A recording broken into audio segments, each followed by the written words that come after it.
तो गाइज मैं हूं अंकित और आप दिख रहे हैं रेसलिंग फैंस नेटवर्क। शुरू करते हैं गाइज अपनी बातों को हम लोग सबसे पहले Solo Sikoa, Jimmy Uso and Jey Uso से। तो भाई इन तीनों की एक बहुत पुरानी पिक्चर निकल के सामने आई है, वो मैं आपको दिखाना चाहता हूं। ये फोटो आपकी स्क्रीन के ऊपर है, यहाँ पे आप देख सकते हो। जिमी उसो है लेफ्ट साइड में, राइट साइड में जे उसो है, अगर मैं गलत नहीं हूं तो, बिकॉज जिमी जे को थोड़ा सा पहचानना मुश्किल है।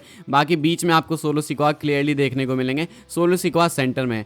अब यहाँ पे आप एज गेस करना भाई तीनों की। मैं अगर गेस करूँ मेरे अकॉर्डिंग सोलो सिकोआ इस टाइम पे आई थिंक 14-15 साल के होंगे, 14-15 साल के होंगे। बाकी जिमी उसो और जे उसो आई थिंक अराउंड 22 या 23। आपको क्या लगता है आप बताना कमेंट करके, मैं इतना गेस कर सकता हूँ। बाकी आप सोचो भाई कि ये उस टाइम की पिक्चर है। एंड अभी ये तीनों एक मेजर स्टोरी लाइन के अंदर इन्वॉल्व हैं। जे उसो अभी इन्वॉल्व नहीं है, वो हो जाएंगे कुछ टाइम बाद। लेकिन हाँ अभी WWE के अंदर तीनों का क्या प्लेस है वो हम सबको मालूम है। तो सोलो सिकोआ, जिमी उसो, जे उसो रियल लाइफ ब्रदर्स भाई अभी WWE के अंदर काफ़ी कुछ अचीव कर चुके हैं, काफ़ी कुछ करना बाकी है। स्पेशली सोलो सिकोआ के लिए तो काफ़ी कुछ करना बाकी है। ये इनकी पिक्चर निकल के सामने आई है बहुत पहले की, जो मुझे लगा आपको भी दिखाते हैं। एज जरूर से गेस करना भाई आपके अकॉर्डिंग इन तीनों की उम्र क्या है इस टाइम पे जब ये पिक्चर ली गई है तब। आगे बढ़ते हैं गाइस, बात करते हैं अगली स्टोरी के बारे में, जो कि बैड ब्लड को लेके। बैड ब्लड के टिकट्स को लेकर अपडेट है भाई, टिकट सेल्स को लेकर अपडेट है। कितने टिकट बिक चुके हैं, कितने बाकी हैं, वो मैं आपको बता देता हूँ। रसल टिक्स की अपडेट निकल के सामने आई है, आप लोग देख सकते हो अपनी स्क्रीन के ऊपर। बताया जा रहा है कि पिछले 6 दिनों में WWE ने 226 एक्स्ट्रा टिकट्स बेचे हैं, यानी कि 226 टिकट्स और निकल चुके हैं।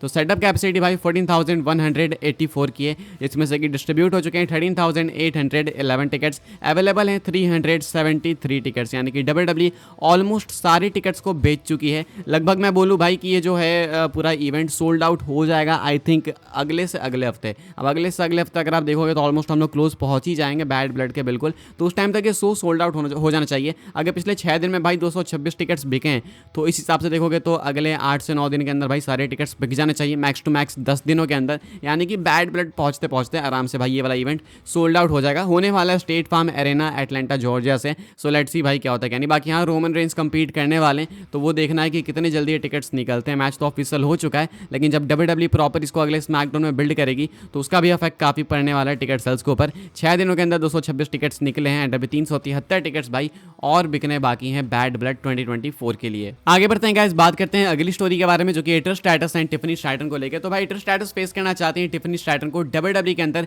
एक मैच में। ऐसा वो टीज करती हैं, ऐसा इन्होंने बोला नहीं कि मैं कंपीट करना चाहूंगी, लेकिन ऐसा इन्होंने टीज करा है एंड बहुत सारे फैंस इस मैच को देखना चाहते हैं। अभी क्या कहती है भाई ये मैं आपको बता देता हूँ।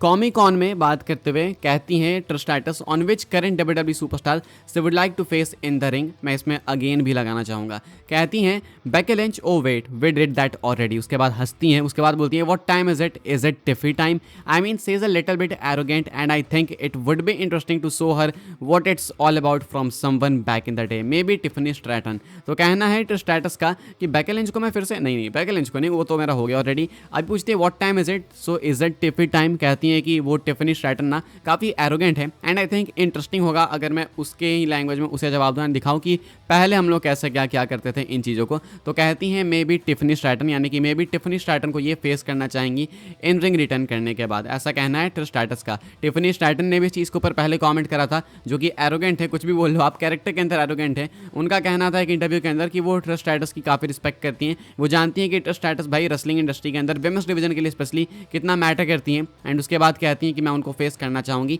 इवन हमें इनके बीच में एक इंटरेक्शन भी देखने को मिली थी। तो भाई हो सकता है कि आगे जाके आपको इनका मैच देखने को मिले, जो कि most likely in my opinion WWE करेगी ही करेगी। फिलहाल टिफनी स्ट्रैटन को फेस करना चाहती हैं ट्रिश स्ट्रैटस, ऐसा इन्होंने साफ साफ बोल दिया। तो एक फ्यूचर फ्यूड है, पक्का आपको मैच देखने को मिलेगा ही मिलेगा। आगे बढ़ते हैं गाइस, बात करते हैं अगली स्टोरी के बारे में, जो कि सेथ फ्रीकन रॉलिंस को लेकर। तो भाई सेथ रॉलिंस कब वापस आ सकते हैं वो मैं आपको बता देता हूँ। एक्सपेक्टेड है कि अराउंड क्राउन जूल वापस आ सकते हैं सेथ फ्रीकन रॉलिंस। अभी रॉलिंस तो भाई बाहर चले गए क्योंकि ब्रॉन्सन रीड ने ऐसा अटैक ही कर दिया। अब रॉलिंस कुछ टाइम तक बाहर रहेंगे। मैं आपको एक अपडेट याद दिलाना चाहूंगा, जो कि थी CM punk and Seth Rollins को लेके। इस अपडेट के अंदर बताया गया था कि रॉलिंस जो है ना CM पंक के साथ अपनी फ्यूड अगले साल बिगिनिंग में चालू करने वाले हैं। CM पंक के बारे में हम लोग देख रहे हैं कि अभी वो बैड ब्लड में कंपीट करेंगे, उसके बाद क्राउन जूल का नहीं पता, देन सर्वाइवर सीरीज में वो गुंथर को फेस करेंगे एंड देन उसके बाद अगले साल ही कोई ना कोई उनका मैच होगा, तो मतलब PLE के अंदर। तो अब ऐसे में CM पंक सिर्फ 2 स्टेप्स दूर हैं अगर आप देखो तो सेथ रॉलिंस को फेस करने से, सेथ रॉलिंस के साथ अपनी फ्यूड स्टार्ट करने से प्रॉपर तरीके से। बाकी रॉलिंस के बारे में देखो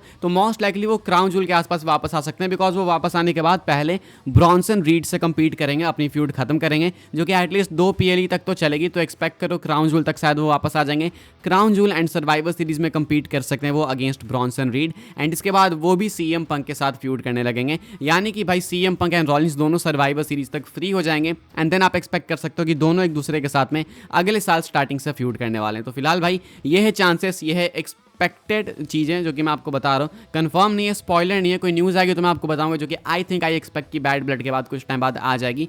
बाकी मुझे लगता है कि शायद क्राउन जूल तक सेथ रॉलिंस वापस आ सकते हैं। आप क्या सोचते हो भाई इस चीज़ के बारे में कमेंट करके बताना जरूर से। आगे बढ़ते हैं गाइस, बात करते हैं हम लोग अपनी नेक्स्ट एंड फाइनल स्टोरी के बारे में, जो कि रेसलमेनिया 41 को लेकर। तो भाई WWE रेसलमेनिया 41 के लिए ऑलरेडी प्लान्स बनाना चालू कर चुके हैं एंड ये हमें दिख भी रहा है। लेकिन क्या आपको पता है कि WWE रेसलमेनिया 40 को भी टॉप करना चाहती है? अब रेसलमेनिया 40 की मैं बात कर रहा हूँ तो मैं बहुत बड़े मेनिया का एग्जाम्पल दे रहा हूँ। रेसलमेनिया 40 में भाई आई थिंक हमने सारी चीज़ें जो देखी भाई वो ड्रीमलैंड से कम नहीं है। हील रॉक आ चुके थे, रोमन रेंज के साथ हो चुके थे, कोडी रोड्स चैंपियन बन गए, हाइप बहुत भयंकर बन गई थी। आई डोंट थिंक इससे ज़्यादा हाइप रेसलमेनिया इससे पहले कोई रही भी होगी। तो WWE इसको टॉप करना चाहती है एंड ये ऐसा नहीं कि भाई एक वन टाइम थिंग है। WWE आगे भी हर साल पिछले साल के रेसलमेनिया को टॉप करना ही चाहेगी। तो ऐसे में रेसलमेनिया 41 को टॉप करने के लिए माना जा रहा है कि WWE अभी से प्लान्स चालू कर चुकी है बनाना एंड चीज़ों को टीज करना। यानी कि एक्सपेक्ट कर सकते हो आप कि आने वाले जो अपकमिंग प्रीमियम लाइव इवेंट्स या फिर जो मेजर इवेंट्स होने वाले हैं वहाँ पे WWE अगर कुछ दिखा रही है तो शायद वो रेसलमेनिया से भी लिंक हो सकता है।